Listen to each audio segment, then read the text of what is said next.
interesante en esta mañana que queremos compartir con todos ustedes porque tenemos que dar pautas para que usted pueda identificar en casa si usted, caballero o dama, es víctima de maltrato psicológico por su pareja. Vamos a iniciar este tema con un reportaje interesante. Vamos adelante.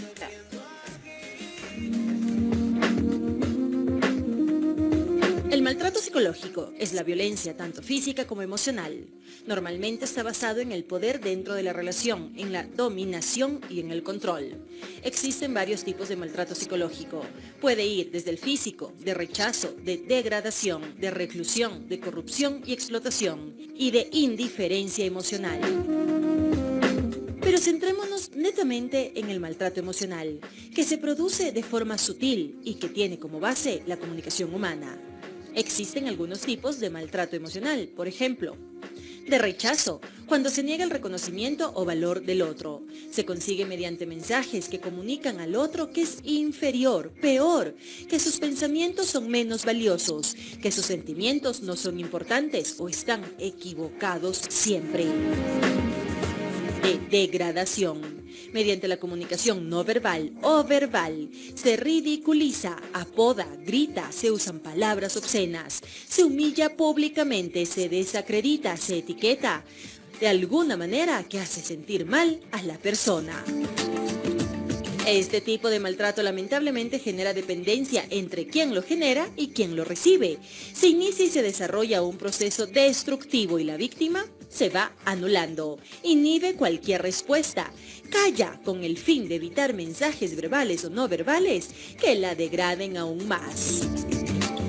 Por lo general, los síntomas del maltrato psicológico son dolores de espalda y articulaciones, irritabilidad, dolor de cabeza, insomnio, tristeza, apatía y ganas de llorar sin motivo aparente, ansiedad y angustia, pérdida de deseo sexual, desesperanza y desilusión vital, aislamiento de familiares, amigos o del ámbito profesional, explicaciones vagas y confusas. La víctima no sabe explicar qué le pasa, es incapaz de ordenar y verbalizar con claridad sus pensamientos o sus emociones. Confusión cognitiva. La víctima llega a negar la realidad justificando las conductas del maltratador. Su discurso está lleno de frases dichas o pensadas por el maltratador. Él piensa que el problema soy yo, por ejemplo. Él dice que no tengo que sentirme mal porque... Y así van aumentando las frases que usted, como amigo, como familiar, puede reconocer para extender una mano y ayudar. Para Mañaneros, Alejandra Vélez. Y este es un tema muy interesante que debe generar conciencia. Siempre ese es el objetivo que tenemos en este programa. Recibimos a la psicóloga Soledad Terán, que está junto a nosotros. Y vamos ya desmenuzando este tema. Esta violencia psicológica, quizá puede ser a veces hasta más dura que una violencia física. Puede ser un castigo que va como una gota mermando una piedra hasta que la rompe. Sí, efectivamente, porque la violencia psicológica ataca directamente al psiquismo de la persona, a sus bases. Por último, la violencia física, que igual también está muy mal, a cierto punto hay cierta forma de reparación. Con la violencia psicológica también hay reparación, pero es más difícil, porque se está tocando las estructuras de la persona. Perfecto. Por otro lado, doctora, ¿cuándo nosotros podemos empezar a decir que ya es violencia psicológica? Porque entre muchas parejas tal vez tenemos ciertos juegos o ciertas cosas que nos decimos, pero ¿desde cuándo tú dices, a ver, aquí hay que poner un alto porque esto ya empieza a ser violencia psicológica, esto me está ofendiendo, con esto me estoy sintiendo mal? ¿Desde cuándo se podría decir? ¿Qué línea es la que ya marca para decir, para? Claro, es una pregunta bien interesante porque hay una línea muy fina. En realidad, en el momento en que uno siente que ya está estropeando su estabilidad emocional, su cotidianidad, cuando se da cuenta de que ya no la paso bien, ya no disfruto de las cosas que disfrutaba antes, ya no soy yo mismo, ahí yo puedo decir, aquí ya hemos atravesado una línea y ya hay una especie de violencia psicológica. Porque es verdad que en las parejas a veces hay juegos, en las familias, no es decir las palabras que se diga, sino a veces la mala intención de decirlo, porque a veces las palabras también tienen una especie de juego, ¿no? Y claro, molestarse. Pero ¿no será que hay una línea muy delgada, doctora, en que uno tal vez comienza como jugando y a la hora se le escapa de las manos ya las disque bromas o las disque palabras que, por ejemplo, digamos, estás gordita y después del gordita pasa, estás gorda y eso es una violencia que obviamente afecta a una mujer, sobre todo, que somos tan vanidosas, mucho más que los hombres. Claro, por supuesto. Por eso siempre es importante en la familia, en las parejas, en las familias, que haya ese espacio de diálogo de forma profunda. Porque se puede saber hasta qué punto estoy disfrutando de este juego y hasta qué punto ya me empieza a ofender. Obviamente toda broma tiene una cierta cuota de verdad, pero ahí está, como decía, esa línea muy fina entre saber que es una diversión, es un chiste, a la final la persona va a disfrutar de esta broma, o que ya me está ofendiendo y ya está buscando la forma de lastimarme. Perfecto. Pero para poner un alto y hacer un poco más de conciencia acerca de este tema tan importante como es detener el maltrato psicológico alrededor del mundo, se han desarrollado diversas campañas con sus respectivos spots, que es los que vamos a conocer a continuación.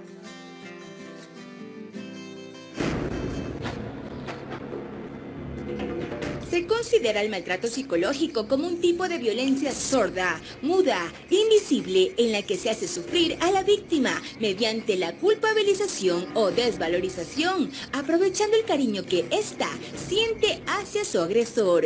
Conozcamos varios casos y spots de maltrato psicológico en el mundo. Penélope fue víctima por varios años de este maltrato. Me decía que yo era una porquería, una basura de persona, que yo no valía absolutamente nada, le tenía miedo porque pensaba que me iba a pegar en cualquier momento.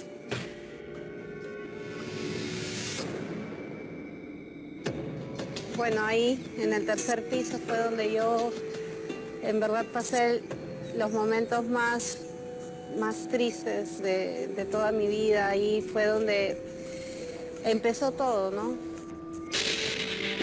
Mayra Preciado en Perú también fue víctima de su expareja. Cuando él baja, me tira de frente pues una cachetada y me jala el pelo. Yo lo único que hice, como estaba tan enamorada, me quedé callada, no le dije absolutamente nada a mi mamá. Estuvimos arriba discutiendo y mi mamá escuchó. Cuando mi mamá subió, él le faltó el respeto a mi mamá, diciéndole, no, que ella es mi mujer, yo puedo hacer con ella lo que quiero, yo estoy hablando con ella, cómo va a venir a estas horas, porque eran 11:30, casi 12 de la noche. ¿Y a ti cómo te sentaba? Sí, que cállate tarada, que sonsa. Esta campaña fue creada en Argentina por jóvenes de una reconocida universidad, porque la violencia no es un arte. La violencia psicológica es humillar a la pareja, insultarla de tal modo que llega a creer que merece estos insultos y golpes. Esta violencia se suele manifestar como un largo proceso donde la víctima va perdiendo progresivamente la autoestima y seguridad en sí misma. No te quedes callado. denuncia. Porque la violencia no es solo un golpe. Y yo vaya a la psicóloga, ¿pero con qué te desayunas? Sos mi peor dolor de cabeza. ¿Y por qué me llama la psicóloga a mí? Vos te mirás al espejo, vos te viste lo que sos. No tenés tiempo para hacer nada, pero para mirarte en el espejo sí. Ridícula, así te da dónde ¿De va? qué me estás hablando? ¿Quería ir al baile? Vos no tenés ningún derecho de irte al baile. Este spot lleva como título La violencia psicológica también deja huellas. ¿A mí? A mí nunca me han puesto la mano encima. Para nada.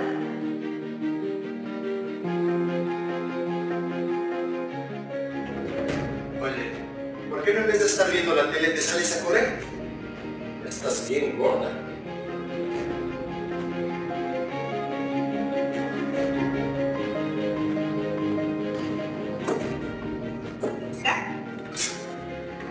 ¿Ni creas que te voy a sacar así? Pareces una... ¿Cómo voy a parecer? Cállate, cállate. Cállate. Y apúrate que ya es bien tarde. Vale recalcar que este tipo de maltrato es el más difícil de identificar y evaluar, por lo que la gravedad se estima según su frecuencia e impacto psicológico que ocasiona a la víctima. Para Mañaneros, Raiza Prado. Y continuamos con más de este tema. Y Sol, yo quería saber si es que existe o hay alguna diferencia o algunos tipos de maltrato psicológico. No sé si podría ser el chantaje uno, otro que es cuando ya uno está como que interfiriendo en su trabajo, en su forma de ser y todo, atacándole. Y también dos preguntas serían, este maltrato psicológico en un futuro, ¿a qué podría llevar en una persona? Quizás algún trauma que no pueda superarlo y que ya tendría que realizarlo con terapia y todo para superarlo. Sí, a ver, precisamente el maltrato psicológico se da desde una persona que tiene una posición de poder ante otras. Por eso en las familias suele ser, por ejemplo, una persona, qué sé yo, el papá, por ejemplo, que tiene posición de poder sobre la esposa, sobre los hijos, y es una proyección de todo su mundo interno, de toda esa inestabilidad en las personas que están afuera.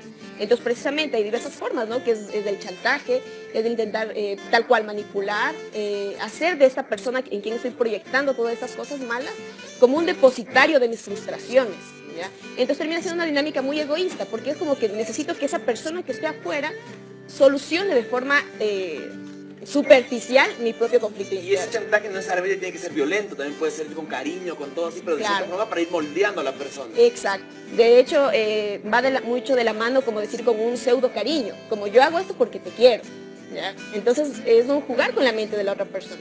Generalmente, como la otra persona no está en una posición de autoridad, sino siempre está abajo, depende de la persona de quien está siendo maltratada.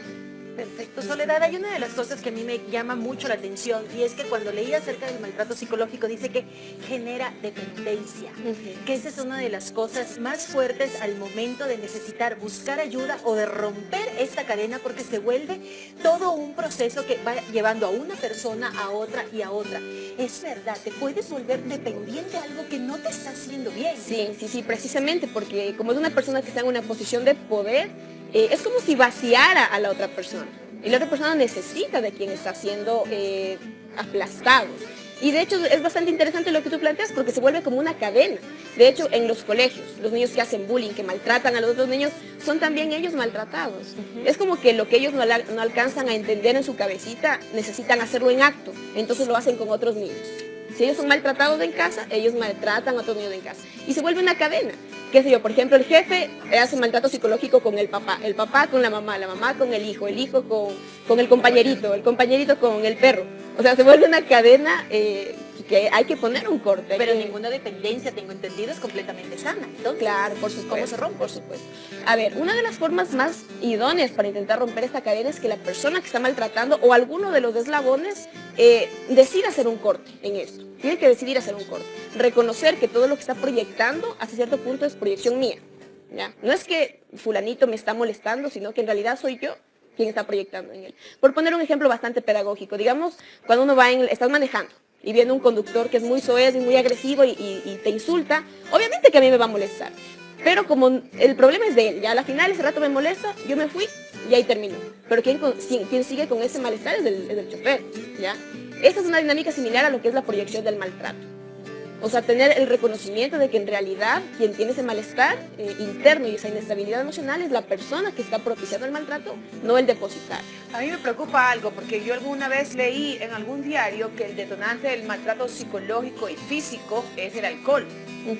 Que los índices aumentan en todas las poblaciones a nivel mundial, no es exento de Ecuador, cuando ingieres en demasía o no sabes controlar el trago, y no digamos otras sustancias ilícitas. ¿Es verdad esto? ¿Cómo lo podemos manejar cuando tenemos este tipo de actuaciones en casa? Claro, es que de hecho el alcohol tiende a desinhibir. Si de por sí nosotros tenemos cierto nivel de censura para no decir las cosas tal cual se nos pega la gana, por así decirlo, el alcohol tiene esta capacidad de que la persona no mide las consecuencias. Entonces, si de por sí hay inestabilidad emocional interna, hay mayor facilidad de que salga de forma desordenada e irresponsable hacia agentes externos, que son las personas que lo están rodeando, a la persona maltratadora. Perfecto. Ahorita hemos preparado también unas plaquetas, unos mensajes positivos para ustedes acerca del maltrato psicológico. Nos pueden poner en pantalla para empezar. Y dice, ¿cómo detectar el maltrato psicológico? Insultos y gritos. La persona que realiza el maltrato psicológico suele tratar a la víctima de manera despectiva, suele menospreciar sus capacidades y ridiculizar. Lo más grave de esta situación es que generalmente la víctima llega al punto de convencerse de que esto es verdad y asume la culpa de la situación. Perfecto, continuamos con la segunda claqueta y vamos a ver qué es lo que dice. ¿Cómo detectar el maltrato psicológico? Celos excesivos. La víctima es considerada como un objeto de su posesión, la cual controla y domina. Incluso puede llegar al punto de decidir cómo se debe vestir y arreglar para cada ocasión. Wow. Y continuamos con más información del tema y el aislamiento también es importante reconocerlo. Quien ejerce el maltrato psicológico suele limitar el tiempo de contacto de la víctima con sus familiares y amigos. Suele realizar comentarios despectivos acerca de los vínculos que tiene e incluso llega al punto de insultar a sus seres queridos. Otro consejo más en pantalla, por favor. Amenazas continuamente. El maltratador amenaza con abandonarla o abandonarlo e incluso con llegar a la violencia física. Muchas veces ejerce violencia contra objetos que se encuentran a su alcance para intimidarla. Persecución. Es común que la persona que maltrata psicológicamente espíe y controle todos los movimientos que hace la persona maltratada. Puede llegar al punto de seguirla, revisar su correo, su teléfono móvil, entre otras cosas. Y vemos más claqueta, dice presión emocional y sexual. El maltratador suele generar sentimientos de culpa hacia la persona para lograr sus objetivos. Es así que la persona cede para tener relaciones sexuales a su pesar o por miedo a las consecuencias, ¿verdad? Creo que estuvo claro. Estuvo claro, puede ocurrir en muchos ámbitos del maltrato psicológico y es muy común y muy aceptado también por la gente. O sea, nos damos cuenta, mucha gente hasta externa se da cuenta, pero no prefieren interferir porque como estábamos más acostumbrados al maltrato físico y todo, dejamos un poco de tomar en cuenta ese maltrato.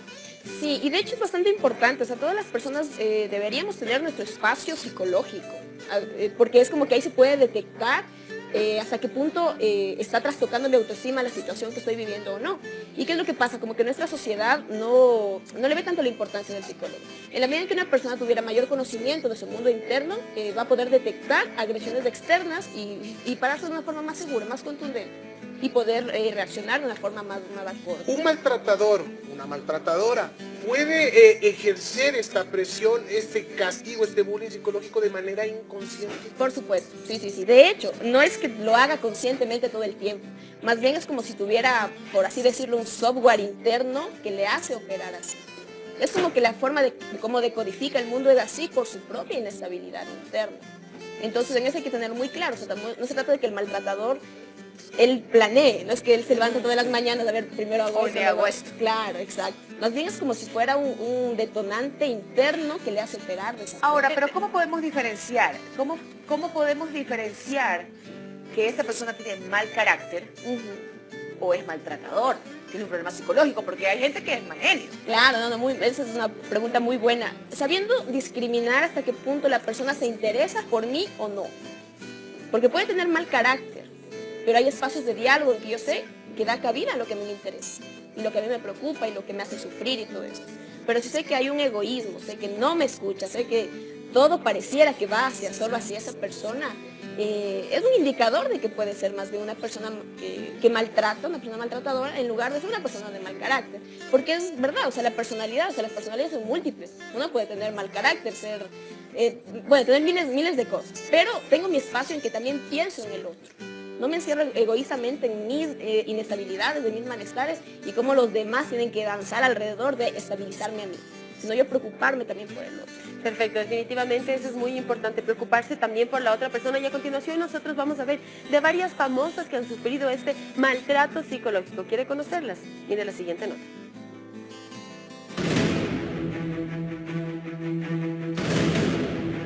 Ser famosa y exitosa nos salva a varias mujeres de ser agredidas por sus parejas. Y es que en muchas ocasiones el maltrato psicológico va de la mano del maltrato físico. Hoy vamos a conocer el caso de muchas de ellas. Whitney Houston, el matrimonio de la cantante estadounidense y Bobby Brown, que duró 14 largos años, estuvo marcado de escándalo tras escándalo, desde adicción a las drogas y peleas interminables que llegaban a los puños. En 2006, Houston no dio para más y solicitó el divorcio poniendo un alto al maltrato físico y psicológico que esto le causó. Tina Turner, la legendaria cantante estadounidense, vivió una de las historias más alarmantes de violencia doméstica en el mundo artístico, a la que puso fin a mediados de los años 70, luego de 16 años de matrimonio. Madonna, la cantante acusó a Sean Penn de maltrato físico y verbal durante la relación que la cantante sostuvo con el actor en la década de los 80. Indiscutiblemente afirmó haber sido víctima de violencia psicológica. Ninel Conde, el controvertido romance entre la cantante grupera y José Manuel Figueroa, siempre estuvo marcado por el escándalo, varias rupturas, acusaciones por parte de Conde de maltrato físico y psicológico e infidelidades. Luego de 2 años de relación, el bombón asesino dijo no más. Kay del Castillo, la actriz mexicana, asegura que por un tiempo soportó el abuso físico y psicológico por parte de su exesposo Luis García, con quien se casó en febrero de 2001. Pero dicen que hasta la belleza cansa, y luego de poco más de 1 año de matrimonio, Kay no aguantó más y se separó. Silvia Pinal, hasta la legendaria actriz mexicana, con todo y tener un carácter fuerte, fue víctima del abuso físico y psicológico cuando estaba casada con Enrique Guzmán. Gloria Trevi vivió años de horror al lado de Sergio Andrade, su ex-manager y pareja sentimental. Así pasó más de 1 década. En 2004 admitió que fue maltratada física y psicológicamente por él. Lo acusó de sus problemas de bulimia y terror. Todo lo que él hizo y que ella se presenció, tuvo que callarlo, absolutamente por miedo. Para recordar, el maltratador sabe perfectamente qué hacer y cómo actuar, y antes del maltrato físico, empieza con el maltrato psicológico, que entre otras cosas tiene como objetivo destruirle la autoestima y consumir su voluntad. Para Mañaneros, Raiza Prado. Bueno, aquí pudimos ver de varias famosas que han sufrido este maltrato psicológico, pero para cerrar el tema, doctora, me parece algo súper importante tratar el tema de los niños y los padres, porque nosotros inconscientemente muchas veces chantajeamos a nuestros hijos, tal vez para que coman, para que se porten bien, para que hagan algo, y tal vez desde ahí empieza en que ellos lo vean como algo normal. Entonces, claro, cuando ellos ya tienen sus parejas, cuando ya forman sus relaciones, tal vez lo ven como algo normal. Sí, por supuesto. De hecho, el manejo de los niños es bastante interesante, es bastante delicado porque el niño es muy moldeable en las manos del adulto. O sea, el adulto tiene una responsabilidad muy grande cuando tiene un niño en sus manos. Obviamente no se trata tampoco de generar tensión, porque muchos papitos que van a nuestra consulta es como, quiero hacer las cosas bien y tengo miedo, estoy haciendo las cosas mal. Hay que intentar relajarse, pero siempre intentar tomar en la medida de lo posible lo mejor que puedo hacer por mi hijo. Obedeciendo un poquito la dinámica que hablábamos hace rato, o sea, intentar escuchar a los niños. Nosotros, como estamos en una posición de poder ante los niños, podemos caer en esto de invalidarlos. Como que lo que yo digo se hace.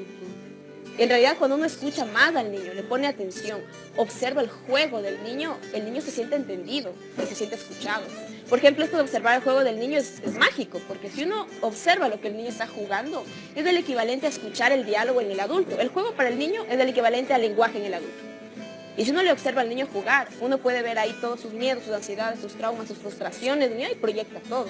Entonces, en esos espacios de vínculo, cuando el papá y la mamá juegan con el niño, le habilitan a que él se sienta más seguro, a que él sienta, están escuchando lo que tengo para decir. Porque su juego todo el tiempo es mensaje, todo el tiempo están dando mensajes. Difícil esto de criar guaguas, difícil. Muchísimas gracias a nuestra psicóloga invitada por estar aquí, por tratar este tema que en realidad muchas veces, como lo dijo, es hasta involuntario, es inconsciente, pero con todos estos mensajes creo que hemos logrado el objetivo, generar conciencia.